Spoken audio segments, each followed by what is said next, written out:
نبی کریم صلی اللہ علیہ وسلم نے اپنی زندگی میں ایک ہی حج فرمایا جس میں ان کے ساتھ تقریباً 1,00,000 انسانوں نے حج کیا۔ اس موقع پر آپ صلی اللہ علیہ وسلم نے عرفات میں جبل رحمت پر کھڑے ہو کر ایک خطبہ دیا جو تمام انسانیت اور دین اسلام کے لیے رہنمائی اور سبق ہے۔ اس سے ہمارے دین میں ہیومن رائٹس یعنی مانو ادھیکار کی کتنی اہمیت ہے یہ بھی پتہ چلا۔ اصل میں یہ خطبہ ایک چارٹر آف ہیومن رائٹس بھی ہے، اس لیے نبی کریم صلی اللہ علیہ وسلم نے اسے نہ صرف اس وقت کے لوگوں کو بلکہ آنے والی تمام پیڑھیوں کے لوگوں تک اس خطبے کو اور اس خطبے کے ذریعے مخاطب کیا اور ان لوگوں تک پہنچانے کا بھی حکم فرمایا۔ میں آپ کے سامنے اس خطبے کا مفہوم یعنی سمری پیش کر رہا ہوں۔ نبی کریم صلی اللہ علیہ وسلم نے اللہ تعالیٰ کی حمد و ثنا بیاں کرتے ہوئے ارشاد فرمایا، اے لوگوں، اللہ کے سوا کوئی معبود نہیں، نہ ہی اس کا کوئی شریک ہے۔ اے لوگوں، مجھے نہیں لگتا کہ ہم پھر اس طرح سے جمع ہو سکیں گے۔ اللہ تعالیٰ فرماتا ہے، ہم نے تم سب کو ایک ہی مرد اور ایک ہی عورت سے پیدا فرمایا، یعنی سبھی آدم علیہ السلام کی اولاد ہیں، اور تمہیں الگ الگ جماعت اور قبیلوں میں بانٹ دیا۔ تم میں سب سے بہتر وہ ہیں جو تقوی، پرہیزگاری والے یعنی اللہ سے ڈرنے والے ہیں۔ اس لیے نہ کسی عربی کو غیر عربی پر، نہ کسی گورے کو کسی کالے پر کوئی افضلیت یعنی کوئی شریشٹتا نہیں۔ تمہارے پاس کوئی امانت رکھے تو اس کی امانت لوٹانا۔ تم آپس میں ایک دوسرے کے بھائی ہو۔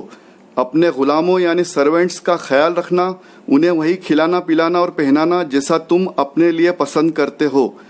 اگیانتا یعنی جہالیت، دور جہالت میں نے ختم کر دیا۔ آپس کی دشمنی کو ختم کر دینا۔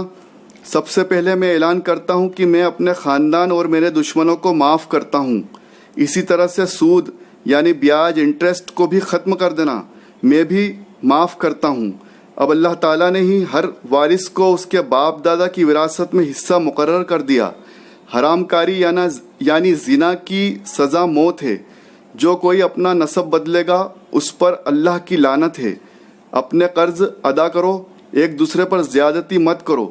عورت کے لیے یہ جائز نہیں کہ وہ اپنے شوہر کی مرضی کے بغیر کسی کو اس کا مال دے دے، نہ ہی کسی ایسے مرد سے ملے جسے اس کا شوہر پسند نہ کرتا ہو۔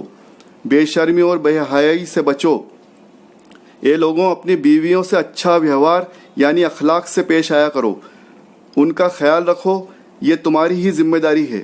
اے لوگوں، میں نے تم کو وہ سب کچھ پہنچا دیا جو میرے ذمے تھا۔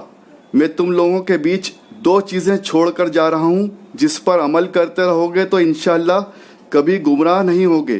وہ اللہ تعالیٰ کی کتاب قرآن مجید اور میری سنت، اور دین میں کمی پیشی سے بچنا، شیطان سے اپنے آپ کو اور اس کی پیروی کرنے سے بچا کر رکھنا۔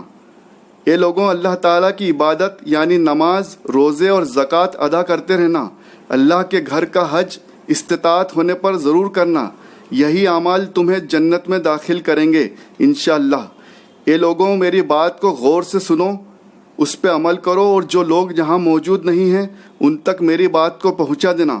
ہو سکتا ہے کوئی غیر موجود یعنی جو موجود نہیں ہے وہ ان باتوں پر تم سے بہتر عمل کرے۔ اے لوگوں، تم لوگوں سے بھی میرے بارے میں سوال کیا جائے گا کہ میں نے اپنی ذمہ داری پوری کی یا نہیں، یعنی دین تم تک پہنچایا یا نہیں۔ پھر اس بات پر لوگوں نے گواہی دی کہ بے شک آپ نے اپنی حق یعنی رسالت کا حق ادا کر دیا۔ یہ سن کر نبی کریم صلی اللہ علیہ وسلم نے اپنی شہادت کی انگلی آسمان کی طرف اٹھائی اور لوگوں کی طرف اشارہ فرماتے ہوئے کہا، اے اللہ تو گواہ رہنا، اے اللہ تو گواہ رہنا، اے اللہ تو گواہ رہنا۔